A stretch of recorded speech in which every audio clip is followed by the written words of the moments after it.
So what if money wasn't tied so closely to our food systems? This is an interesting question, and I should clarify a little bit more about what I mean with this question. Um, so what I mean, what if food was more important than money? Because a lot of our society right now focuses on the value of things in terms of money. How expensive is food, right? That tends to be a question we ask that fundamentally comes into our decision making about what we're going to eat and how healthy that food's going to be. It's all going to come down to cost. And I suppose that makes sense, but what if food was more than money, right? What if money wasn't so important? And want to back up here to a broad conceptual diagram that I think sort of helps in terms of thinking about nutrition and food systems.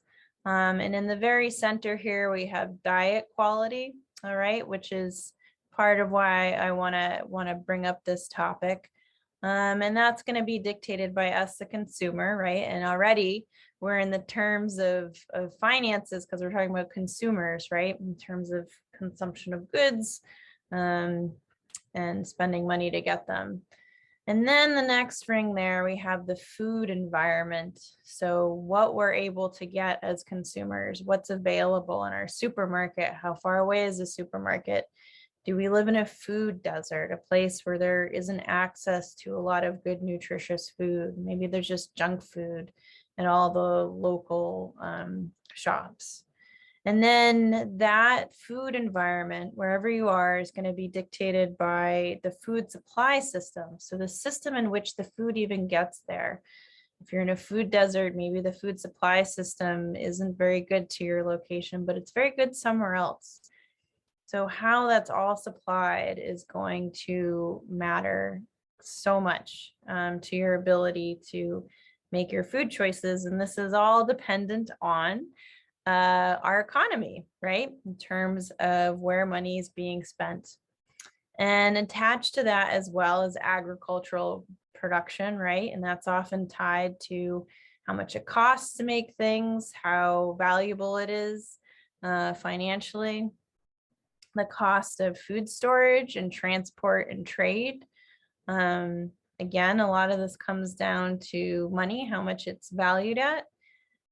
Food transformation, how the food is transformed into the version that you eat, and how costly that is. Food retail and provisioning, so how food is sold, how it's provided, what form is it provided in. And ultimately, the drivers of food system change touch these last four groups that I've mentioned. And all these right now are very much tied to how much things cost, right? And it all comes back to us in terms of, all that financial burden is passed on to us as the consumer. But what if we weren't worried about how much things cost, and what if the demand for food was based more on need than necessarily desire, right? Because if you have a lot of wealth, you can put a lot of money into the system to get what you desire, but it might not be what everyone needs. So holding that topic in our heads for a bit, I want to kind of go back in time a bit to when food used to actually be money. And this is a concept that probably isn't, maybe that new to everyone watching this, I'm not sure. But for example, in feudal Japan, bags of rice were actually a form of currency. And so a lot of how much something was valued in how much rice it could provide. And so wealth was really about how much of this very fundamental grain could be provided and could potentially feed people. And then on the right here, there's a picture of some corn and some coins. And actually in the US, how much corn could be provided or how many bags of corn you had was also considered wealth. And so that concept of food as wealth is not necessarily a new one, but over time it's sort of transformed into currency, right? In terms of like, well, now we have these coins and we can go buy our food instead of, being measured in how many bags of food we actually have. And like I said, this is a very old concept in terms of the food actually being the wealth. And I just want to detour here and because I heard a radio piece about this recently about the Cahokia Mounds. And Cahokia is a civilization, a city that existed probably about 1,000 years ago in Illinois, near St. Louis, where the rivers converge there, the Missouri and the Mississippi rivers. And due to the climate and due to the people that moved there, this society is thought to by archaeologists to be based predominantly around the growth of corn and the ability to grow corn in this environment. And this is an artist painting depiction of what they think it looked like. There are these giant mounds that the civilization created, and the whole system is thought to have been based around how much corn the area could provide. And I believe over the next 300 years, the civilization became smaller, people left, and eventually it was abandoned. That might have been due to climate, and the ability to grow corn probably diminished. And so in a way, food is really life here, right? People aren't surviving off of just coins. And so food really is fundamentally important for societies to flourish. And that may seem obvious, but again, in our capitalistic world these days, we tend to think about things in terms of dollars. And so further on that, what if how important if food is to our health was more important than its cost at the supermarket, right? We hear a lot about how fast food is cheaper than healthier food. And then you see these arguments that it's actually more expensive or the same. However, a lot of those arguments don't take into account that people who are buying fast food may not have the time or access to cook their own food, or they live in food deserts because of the inequity of how food has been distributed because of wealth, right? Financial wealth. And so if we had the ability to access healthy food everywhere, and that the food that was fundamental to our health was available to everyone, we might not have the same kind of health crises we have right now. And there is a group in Canada called Food Secure Canada. It's a nonprofit, and they have these 5 big ideas in their mission statement in terms of how to shift their environment to provide more healthier food.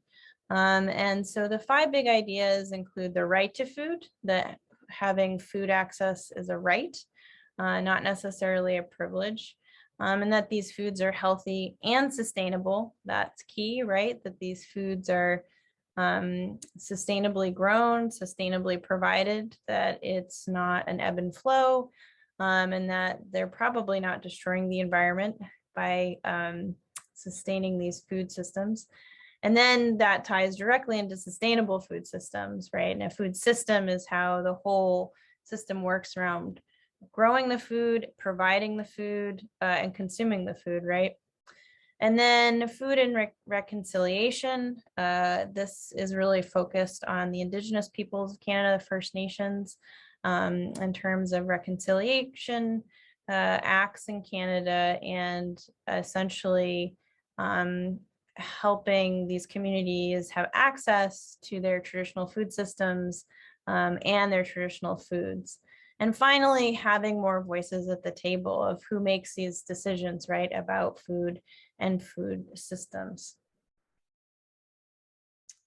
And so thinking on this deeper in terms of food systems and having more voices at the table, what if food wasn't about making a profit in terms of growing it and selling it, but what if What if creating food was more about life, sustaining life and culture, your culture, your community's culture, and sustaining the landscape and environment, and how that is woven into the production of food.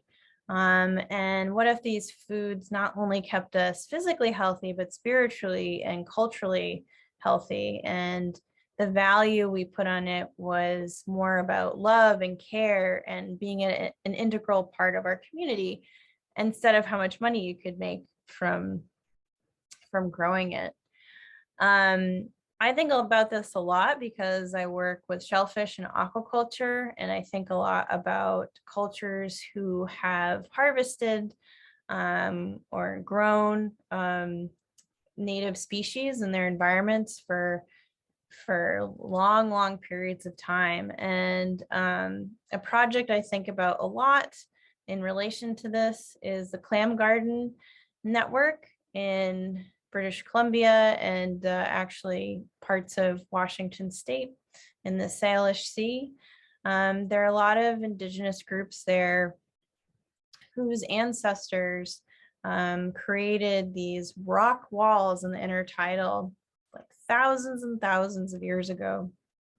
And the rock walls change the landscape such that it provides a better environment for growing clams. And I'll talk a little bit more about this in the aquaculture section, the third talk. But one of the things that these groups are doing, these tribal groups are doing with the Canadian government and scientists, researchers, is mapping out where some of these traditional clam gardens have been, figuring out where they are, restoring them. So doing the physical work of cleaning them, reinstating these walls, and then benefiting from the growth of clams. And so this is a traditional food system that they're reinvigorating and reinvesting in. And it's not just about eating the clams, but it's also about their culture, keeping their culture alive, keeping their community alive, and it's all tied together. That's one of the beautiful things about these food systems that are based on more than just their monetary value, right? These are two figures from a paper by Elliott et al. From 2012 that have to do with the importance of access to traditional foods and traditional food systems in terms of the health of people in these traditional groups, indigenous groups. And you can see that improved holistic health on the right is the ultimate result in the center of that set of circles. And then health and physical health and access to traditional foods is the center of the circles in the figure on the left. And you can see all the ways in which these access to traditional foods tie into all these other aspects of living and culture. There's these community related programs, the teaching, connecting elders and youth. There's health healing that comes with all this, reconnecting families and community homes. There's the improvement of emotional health through these community buildings. And then there's also the empowerment of indigenous peoples and specifically in these cases, which improves mental health. And then of course there's spiritual health in this figure on the left. And by renewing these traditional knowledge practices, and all this ties back to access to traditional food systems and investing in these food systems. And the figure on the right is another version of this, just showing sort of different circles in terms of how government policies, the physical environment, traditional knowledge, family and community relationships, the effects of colonization, assimilation, and Aboriginal empowerment all overlap in different ways. In different ways, this all ties back to traditional foods. And I just want to mention that this is something that in Maine, right, because this is, we're in Maine probably, the Wabanaki Public Health and Wellness group does have a bunch of projects that include food sovereignty and having those cultural values reinvigorated with the access to traditional foods. And so this is just such a great example of what I've talked about more generally in terms of not just having our foods tied to money. And it's not a new idea at all. And so what I'm saying with all this is, what if the wealth, when we think of wealth, what if it was measured in terms of caretaking of the earth and environment while we're growing this food, that we're providing food to our people now, right? But we're ensuring stability and sustainability and ensuring future food for generations to come. And what if you generated wealth this way, instead of how many dollars you can make today selling high-end products, right? We think of seafood as being worth a lot of money, right? It's a really important product because of that. But what about its cultural or spiritual or emotional value or community building value? And so a few thoughts for you to have afterwards with these questions. If you could grow food without worrying about money, what would you grow? Who would you feed? And what would you want to know about your food? And what would you want to know about the environment that it grows in?